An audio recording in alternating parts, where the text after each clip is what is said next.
My channel math expert by Santosh ma'am.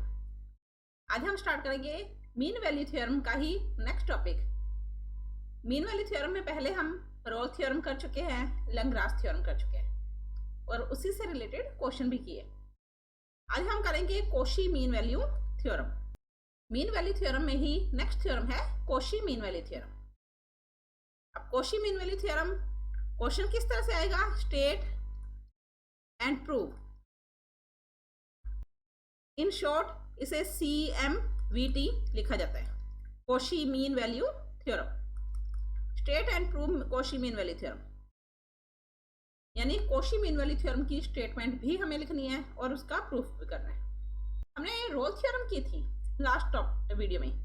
Role theorem में क्या था कि अगर fx एक फंक्शन है क्लोज इंटरवल a से b में, fx क्लोज इंटरवल में कंटिन्यू होना चाहिए, ओपन इंटरवल a से b में डिफरेंशिएबल होना चाहिए और fa is equal to fb।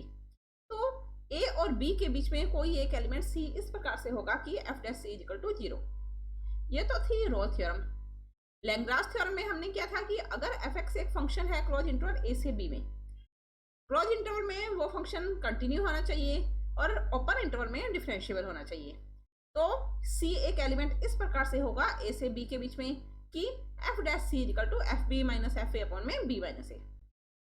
It means Rolle theorem और लैग्रांज मीन वैल्यू थ्योरम, इन दोनों थ्योरम में हमारे पास एक ही फंक्शन था fx, जबकि कॉशी मीन वैल्यू थ्योरम में हमारे पास दो फंक्शन होंगे fx और gx। तो इसकी स्टेटमेंट क्या होगी हमारे पास,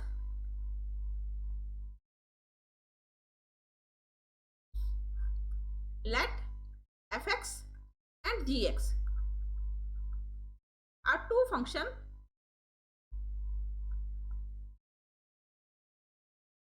defined on close interval a b। a से b में दो फंक्शन है fx और gx। Lagrange mean value theorem या रोल थ्योरम, दोनों का फर्स्ट पॉइंट था कि कंटिन्यू होना चाहिए क्लोज इंटरवल में और ओपन इंटरवल में डिफरेंशिएबल होना चाहिए। सेम पॉइंट यहाँ पर, first point fx and gx both are continue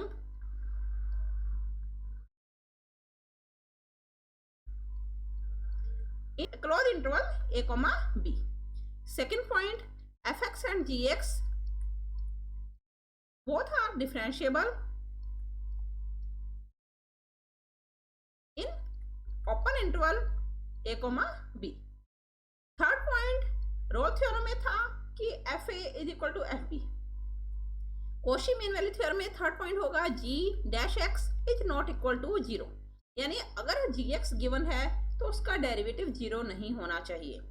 for all x belongs to ab, जहां पर x a और b के बीच की कोई भी वैल्यू हो, हर पॉइंट पर g dash x not equal to 0 होना चाहिए।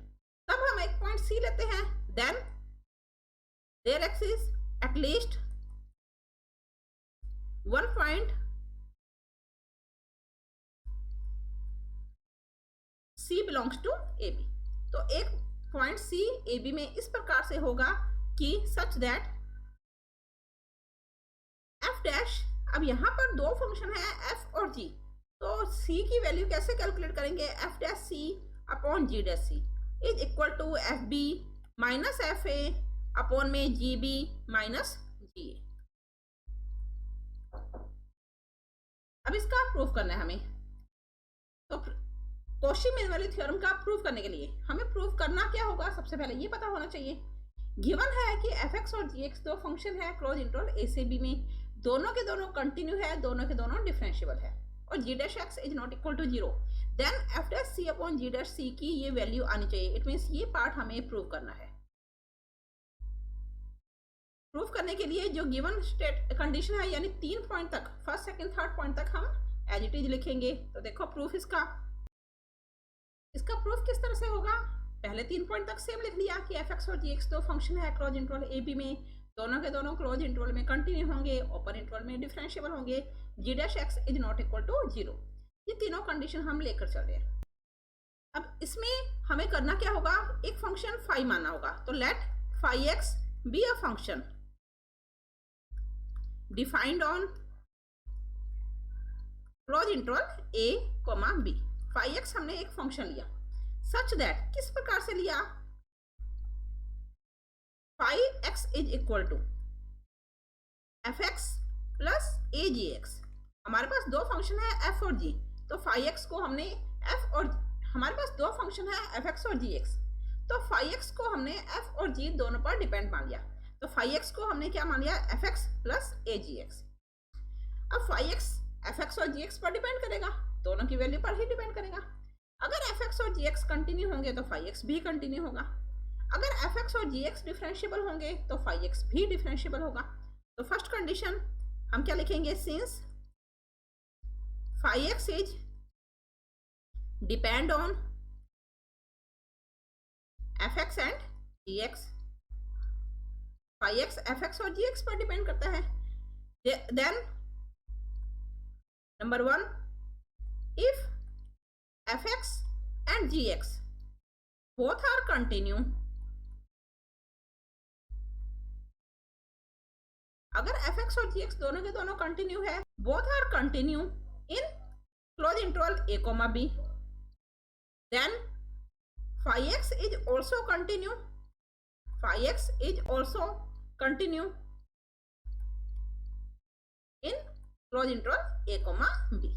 ओके, सेकेंड, अगर fx और gx दोनों के दोनों डिफरेंशिएबल हैं तो 5x भी डिफरेंशिएबल होगा, तो हम लिखेंगे if fx and gx both are differentiable open interval a comma b, then 5x is also differentiable in open interval a comma b। Third condition हम अपनी तरफ से मान लेते हैं कि मान लिया phi a और phi b इक्वल है, ये कंडीशन हमने ले ली कि phi a और phi b इक्वल है, इसे हम इक्वेशन नंबर सेकंड मानते हैं। अब phi फंक्शन कंटिन्यू है close interval a comma b में, phi फंक्शन डिफरेंशिएबल है open interval a comma b में, phi a और phi b इक्वल है, फिर से रोल्स थ्योरम आ गई। रोल्स थ्योरम यही थी ना कि अगर कोई फंक्शन कंटिन्यू है, डिफरेंशिएबल है, क्लोज इंटरवल में कंटिन्यू, ओपन इंटरवल में डिफरेंशिएबल, और फंक्शन गिवन इंटरवल में इक्वल है, it means f a equal to f b, तो कम से कम एक एलिमेंट c होता है। तो अगेन रोल्स थ्योरम को अप्लाई करते हैं, since phi x satisfied all three condition of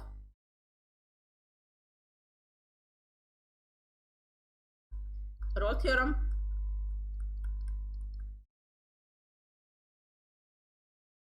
Rolle's theorem की तीनों कंडीशन को सेटिस्फाइड करता है, then there exist at least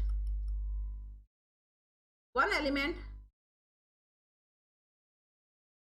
C belongs to A B, तो कोई एक एलिमेंट C इस प्रकार से होगा कि सच दैट, अब कंडीशन क्या थी रोल्स थ्योरम की, अगर तीनों कंडीशन सेटिस्फाइड हो रही है तो f dash C is equal to 0, but यहाँ पर f फंक्शन नहीं phi फंक्शन रोल्स थ्योरम को सेटिस्फाइड करता है, तो phi dash C is equal to 0, ये बन जाएगा इक्वेशन नंबर थर्ड।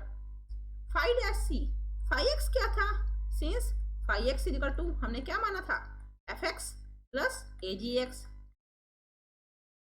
तो phi डैश x इसका डिफरेंशिएशन कर देते हैं, fx का derivative f dash x, a constant, gx का derivative g dash x, x की जगह c पुट किया, तो phi dash c is equal to f dash c plus a g dash c, phi dash c को हमें 0 लेना है, तो 0 is equal to f dash c plus a g dash c। यहाँ से अगर हम a की वैल्यू कैलकुलेट करें तो a g dash c is equal to minus f dash c, तो a is equal to minus f dash c divide by g dash c, equation number fourth. a की value आ गई f dash c upon g dash c with negative sign, हमें जो calculation करनी है उस calculation में f dash c upon g dash c ही फाइंड करना है, इट मींस इसी इक्वेशन को हम आगे यूज करेंगे। उससे पहले सेकंड इक्वेशन देखो, phi a is equal to phi b था, तो फ्रॉम इक्वेशन सेकंड इक्वेशन क्या थी हमारे पास, phi a और phi b इक्वल है, phi x क्या था, fx प्लस agx, तो phi a क्या हो जाएगा हमारे पास, F A plus A G A और phi B F B plus A G B. तो फाई ए की जगह हम क्या लिखेंगे, F A plus capital A G A is equal to F B plus capital A G B. Capital A G A minus capital A G B is equal to F B minus F A. Capital A common लिया तो G A minus G B is equal to F B minus F A. Capital A किसके equal होगा, F B minus F A divide में G A minus G B के equal. जो प्रूव करना है उसमें जी बी माइनस जी ए है हमारे पास, तो A is equal to minus common लेकर F B minus F A upon में जी बी माइनस जी ए की वैल्यू आ जाएगी। Equation number fifth. Fourth equation हमारे पास ए इज इक्वल टू था, fifth equation A is equal to है। तो from equation fourth and fifth, from equation fourth and fifth दोनों को इक्वल किया तो हमारे पास क्या आएगा, ए की जगह minus F dash C upon G dash C is equal to minus में F B minus F A upon में G B minus G A. Minus से माइनस कैंसिल हो जाएगा तो F dash C upon G dash C is equal to F B minus F A upon में G B minus G A. Hence proved. ये हमें prove करना था। Hence same हमने लास्ट थ्योरम की, सेम ऐसे हमने लास्ट थ्योरम की तरह किया जैसे हमने लैग्रांज थ्योरम की थी। हमें एक फाई एक्स फंक्शन माना है। अगर लैग्रांज थ्योरम है तो फाई एक्स एफ एक्स पर डिपेंड हमें एक फंक्शन लेंगे, और अगर कॉची मीन वैल्यू थ्योरम है तो हम फाई एक्स को एफ एक्स और जी एक्स पर डिपेंडेंट एक फंक्शन मानेंगे।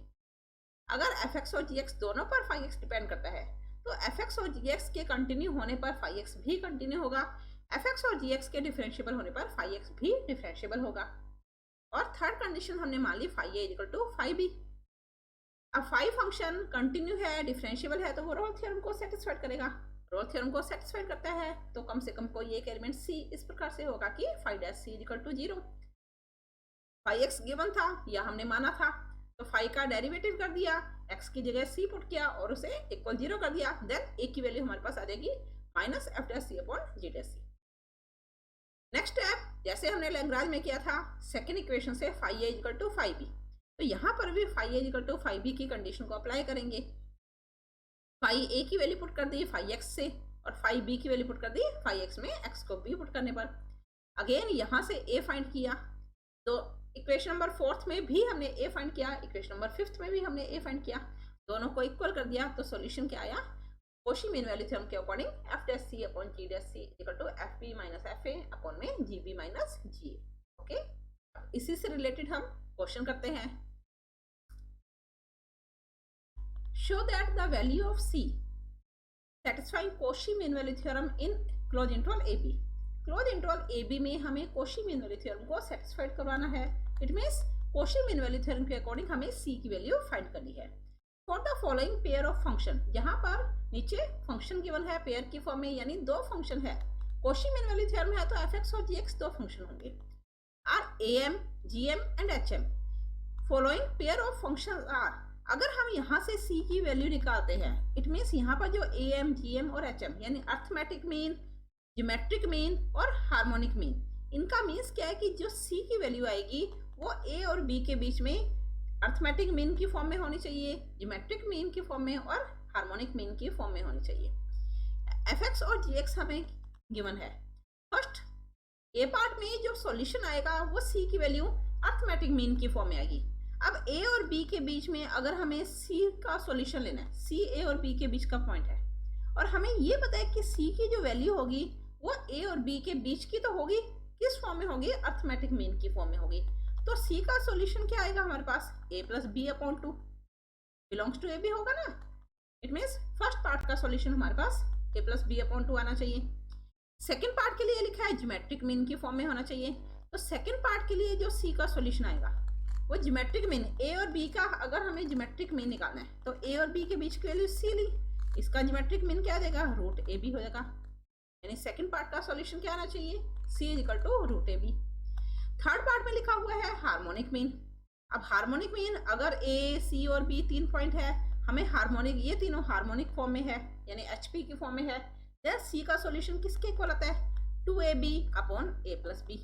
ये आप लोगों ने AM GM और HM रीड किए हुए हैं। सॉल्यूशन हमें पता है, कॉशी मीन वैल्यू थ्योरम को अप्लाई करना है, कैलकुलेशन करनी है। तो यहाँ पर एक पार्ट मैं आपको करवा रही हूँ, बाकी 2 पार्ट आप ट्राई करोगे।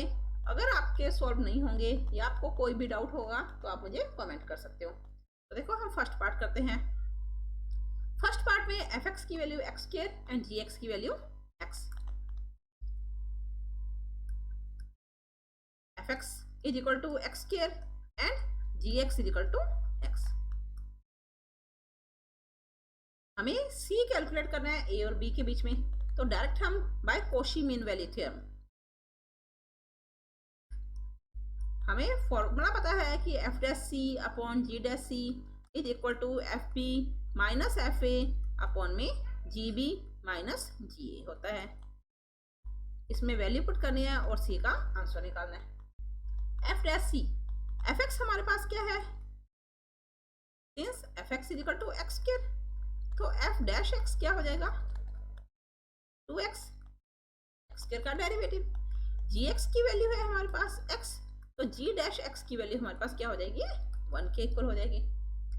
fb fa, x को b पुट कर लो तो fb आ जाएगा, x की जगह a रखा तो fa आ जाएगा। इसी तरह gb और ga की वैल्यू आ जाएगी। तो फर्स्ट इक्वेशन में वैल्यू पुट करने पर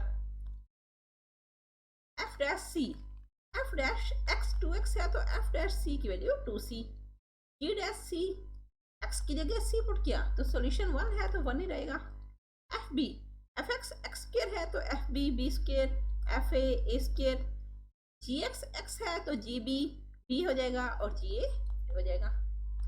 2c is equal to b square minus a square, जिसे हम b plus a b minus a लिख सकते हैं, डिवाइड में b minus a, b minus a से b माइनस a कैंसिल, तो 2c is equal to a plus b, c is equal to a plus b upon 2, a plus b upon 2 means a और b के बीच की value होगी। अब c का solution क्या आया? a और b के बीच की वैल्यू यानी a plus b upon 2। It means c क्या होगा? यहाँ पर अर्थमेटिक मीन को सेटिस्फाइड करेगा। ओके, आगे समझ में? इसी तरह से सेकंड पार्ट करना है, सिर्फ हमें वैल्यू पुट करनी है। सेकंड पार्ट करना है, थर्ड पार्ट करना है। अगर आपको कोई भी डाउट हो तो आप मुझे कमेंट कर सकते हो। नेक्स्ट एक और क्वेश्चन करते हैं। नेक्स्ट क्वेश्चन है deduce from Cauchy mean value theorem, that हमें कॉशी मीन वैल्यू थ्योरम का यूज करके प्रूव करना है fb minus fa is equal to c f dash c log b upon a, where fx is continue and differentiable in ab, जहां पर fx function continue है और differentiable है close interval ab में, और c a और b के बीच की कोई वैल्यू है। देखो कॉशी मीन वैल्यू थ्योरम का यूज करना है। कॉशी मीन वैल्यू थ्योरम आते ही हमारे माइंड में आता है कि हमारे पास 2 फंक्शन होंगे fx और gx, लेकिन जो हमें प्रूव करना है डिड्यूस दैट, जो हमें प्रूव करना है उस प्रूफ में हमारे पास g फंक्शन नहीं है। तो हम स्टार्टिंग तो कॉशी मीन वैल्यू थ्योरम को अप्लाई करते हैं। We know that by Cauchy mean value theorem f dash c upon g dash c is equal to fb minus fa upon में gb माइनस ga, ये Cauchy mean value theorem होती है। लेकिन जो proof करना है उसमें हमारे पास g फंक्शन नहीं है। fb minus fa is equal to calculate करना है, तो यहाँ से हम fb माइनस fa कैलकुलेट कर लेते हैं। तो fb minus fa is equal to gb minus ga को क्रॉस मल्टीप्लाई से लेफ्ट साइड में ले जाते हैं, तो f dash c upon g dash c gb minus ga। Solution क्या है हमारे पास? सॉल्यूशन चेक करते हैं। fb minus fa is equal to f dash c। यहाँ से हमें g फंक्शन को हटाना है। g फंक्शन को हटाने पर वैल्यू हमारे पास क्या आनी चाहिए? c log b upon a के इक्वल। इसकी वैल्यू आनी चाहिए gb माइनस ga अपॉन में g डैश c की वैल्यू। ओके, हमें सॉल्यूशन पता है। अब इसे हम क्या लिख सकते हैं? c log b upon a, इसे हम log b minus log a और मल्टीप्लाई c लिख सकते हैं। log b minus log a, हमारे पास क्वेश्चन में यहाँ पर क्या है, इस इक्वेशन में gb माइनस ga, हमें gb की जगह log b चाहिए और ga की जगह log a चाहिए। तो gb is equal to log b, ga is equal to log a कब होगा, अगर हम gx को log x मान लें। तो हमने क्या मान लिया gx is equal to log x। तो gb की वैल्यू हमारे पास log b हो जाएगी जो हमें प्रूव करना है, और ga की वैल्यू log a हो जाएगी।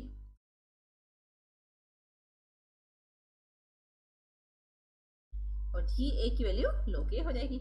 इसके अलावा देखो हमारे पास जो इक्वेशन है, ये फर्स्ट इक्वेशन मान ली, इसमें gb ga ये तो हमारे पास हो गया log b log a, g dash c और है, तो g डैश c यहाँ से निकाल लेते हैं। g dash x, log x का डेरिवेटिव 1/x, तो g डैश c किसके इक्वल होगा, 1/c के इक्वल। ये सारी वैल्यू फर्स्ट इक्वेशन में पुट कर लेते हैं। तो फर्स्ट इक्वेशन क्या थी हमारे पास, fb minus fa is equal to f dash c, और gb माइनस ga था यहाँ पर, gb की जगह हम पुट करेंगे log b, ga की जगह पुट करेंगे log a, और अपॉन में था g dash c, g dash c की जगह 1/c। तो fb minus fa is equal to 1/c, upon के अपॉन में c है, तो हमारे पास क्या जाएगा c f dash c log b minus log a, यानी log m minus log n का फॉर्मूला अप्लाई किया, तो log e upon a, hence ये हमें प्रूव करना। आज हमने कोशी मीन वैल्यू थ्योरम की है। एक और हम थ्योरम करते हैं general mean value theorem. Next theorem है general mean value theorem. State and prove the general mean value theorem. Lagrange theorem में एक फंक्शन था fx, कोशी थ्योरम में, कोशी मीन वैल्यू थ्योरम में fx और gx थे। जनरल मीन वैल्यू थ्योरम में 3 फंक्शन होंगे, तो इसकी स्टेटमेंट क्या होगी, 3 फंक्शन है उसी तरह से लिखेंगे जैसे हमने लैग्रांज या कोशी थ्योरम लिखी थी। तो let fx, gx and hx are 3 function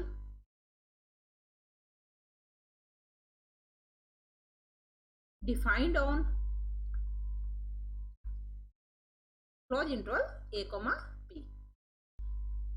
अब तीनों के तीनों फंक्शन इस प्रकार से है, सच दैट, इस प्रकार से है कि तीनों के तीनों फंक्शन कंटिन्यू है, तीनों के तीनों फंक्शन डिफरेंशिएबल है। fx, gx and hx are continue in close interval a, b। इसी तरह से fx, gx and hx are differentiable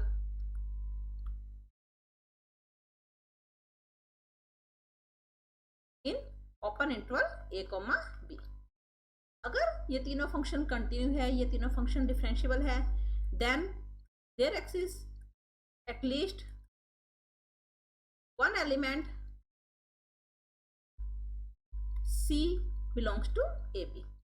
तो कम से कम एक एलिमेंट c इस प्रकार से होगा कि सच दैट। इसमें c की वैल्यू कैसे कैलकुलेट करेंगे, डिटर्मिनेंट के फॉर्म में f dash c, g dash c, h dash c। ये तो फर्स्ट रो में। सेकेंड रो में fa, ga, ha and next में fb, gb एंड hb। ये डिटर्मिनेंट में है और इज इक्वल टू 0, तो यहाँ से c की वैल्यू कैलकुलेट हो जाएगी। ओके, ये तो स्टेटमेंट थी, इसका प्रूफ करना है। प्रूफ करने के लिए वही हमें कैलकुलेशन किसके लिए करनी है, हमें प्रूफ क्या करना है, determinant of f dash c, g dash c, h dash c first row में, fa, ga, ha second row में, fp, gb, hp third row में इज इक्वल टू 0। ये हमें प्रूफ करना है। इट मीन्स फर्स्ट और सेकेंड कंडीशन तक हमें गिवन होगा। इसका प्रूफ स्टार्ट करते हैं। तो हम क्या लिखेंगे, let phi X be a function defined on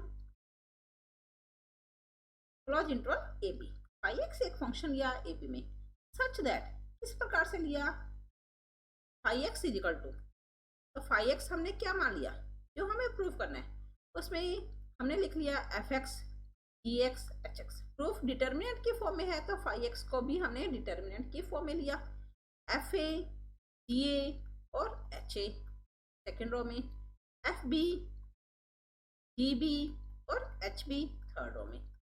ये 5x फंक्शन आ गया। अब 5x की वैल्यू अगर हम सॉल्व करें, डिटर्मिनेंट आप सबको सॉल्व करना आता है। किस तरह से सॉल्व करते हैं? सबसे पहले हम fx को लेंगे। fx की रो और कॉलम को अगर हम रिमूव करें तो हमारे पास क्या आएगा? जी A, H A, G B और एच बी। नेक्स्ट जी एक्स लेंगे, माइनस का जी एक्स। जी एक्स की रो और कॉलम को रिमूव किया तो हमारे पास क्या आएगा? F A, H A, F B और H B.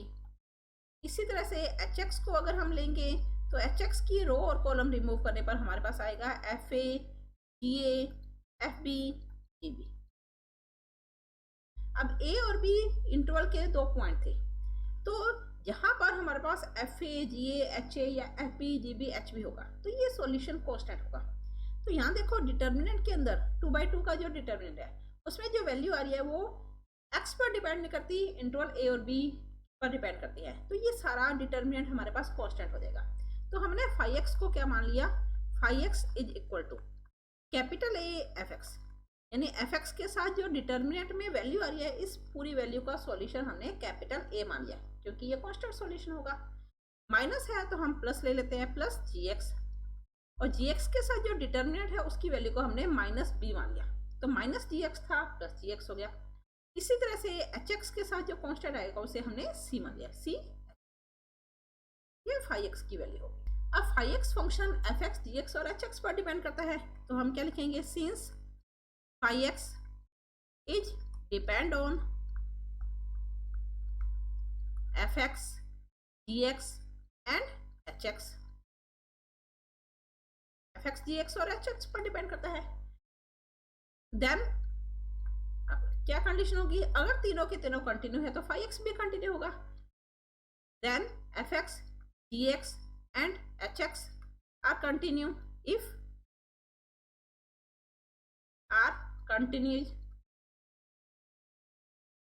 in closed interval a comma b, then 5x is also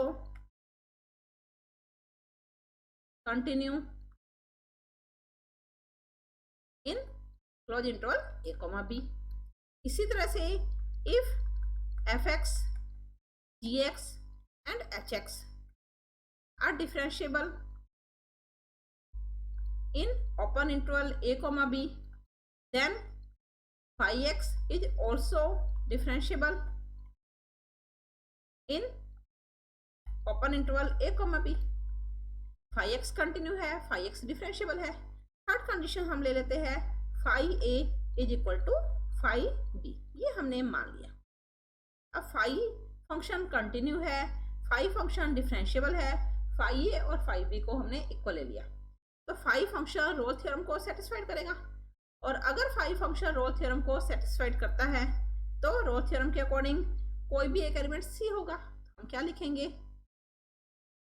since 5 satisfied all 3 condition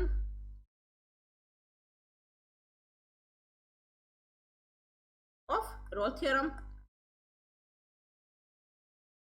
5 function Rolle theorem की तीनों कंडीशन को सेटिस्फाइड करता है, then there exist at least one element C belongs to AB। तो कम से कम एक element C AB में होगा। किस प्रकार से? सच दैट, इस प्रकार से होगा कि 5 फंक्शन अगर सेटिस्फाइड करता है तो 5' C इज इक्वल टू 0। अब 5x हमारे पास क्या था? हमने 5x से क्या लिया था? a fx plus b gx, first equation हमारी यही थी, प्लस c hx। अगर हम 5 का डेरिवेटिव करें, 5' कैलकुलेट करें, तो a कांस्टेंट fx का derivative f', b constant gx का derivative g', c constant h का डेरिवेटिव h'। x की जगह c रखा तो 5' is equal to a f' plus b g' plus c h'। इसे इक्वल 0 करना है तो a f' plus b g' plus c h' is equal to 0। अब यहाँ देखो हमने जो फर्स्ट इक्वेशन लिखी थी उस फर्स्ट इक्वेशन में हमारे पास क्या था, A F X B G X C H X, इसे डिटर्मिनेंट की फॉर्म में हमने लिखा था। तो इसका डिटर्मिनेंट हमारे पास क्या आया था, फर्स्ट रो में F X G X H X आ रहा था, फर्स्ट रो में F X G X H X, second और थर्ड रो में F A G H A और F P G B H भी था। तो हमारे पास सेम कैलकुलेशन यहाँ पर होगी, हमें कैलकुलेशन करनी नहीं है, इसी को हम डिटर्मिनेंट की फॉर्म में लिखेंगे। तो फर्स्ट रो में हमारे पास क्या देगा, एफ एक्स की जगह देखो हमारे पास ए एफ एक्स नहीं है, एफ डैश सी है, तो एफ एक्स की जगह हमारे पास क्या देगा, एफ डैश सी, जी एक्स की जगह जी डैश सी, एच एक्स की जगह एच डैश सी। किस तरह से आया आपको पता चला। फर्स्ट इक्वेशन हमारे पास थी A F X plus B G X plus C H X, जिसे हमने डिटर्मिनेंट को सॉल्व करके लिखा था। तो इसे वापस से अगर डिटर्मिनेंट की फॉर्म में लिखे तो फर्स्ट रो में F X G X H x आएगा, जबकि हमारे पास यहाँ पर कैलकुलेशन में क्या है, एफ डैश सी जी dash C H dash C है, तो हमने फर्स्ट रो में एफ डैश सी जी डैश सी और एच डैश सी लिख दिया। सेकेंड रो और थर्ड रो का सॉल्यूशन क्या आएगा, हमारे पास ए बी सी पर डिपेंड करेगा, यानी F A G A H A F B G B और एच बी, ये इक्वल फर्स्ट इक्वेशन इक्वल थे 5x के, जबकि हमारे पास ये वाली इक्वेशन इक्वल आई है 0 के, तो is equal to 0, hence prove, ये हमें प्रूव करना था। आगे सामने आज हमने कॉशी मीन वैल्यू थ्योरम की है और उससे रिलेटेड क्वेश्चन किए, इसके अलावा जनरल मीन वैल्यू थ्योरम। अगर आपको इन दोनों थ्योरम में या एग्जाम्पल में कोई भी डाउट है तो आप वीडियो को रिवाइंड करके चेक कर सकते हो और मुझे कमेंट कर सकते हो। अगर आपको आज का टॉपिक अच्छा लगा तो आप इसे लाइक करें, शेयर करें, सब्सक्राइब करें और बेल आइकन पर क्लिक करें ताकि मेरा नोटिफिकेशन आप तक पहुंच सके। धन्यवाद, मिलते हैं नेक्स्ट वीडियो में। नेक्स्ट वीडियो में हम करेंगे reminder theorem, mean value theorem की ही नेक्स्ट थ्योरम है रिमाइंडर थ्योरम। तो मिलते हैं।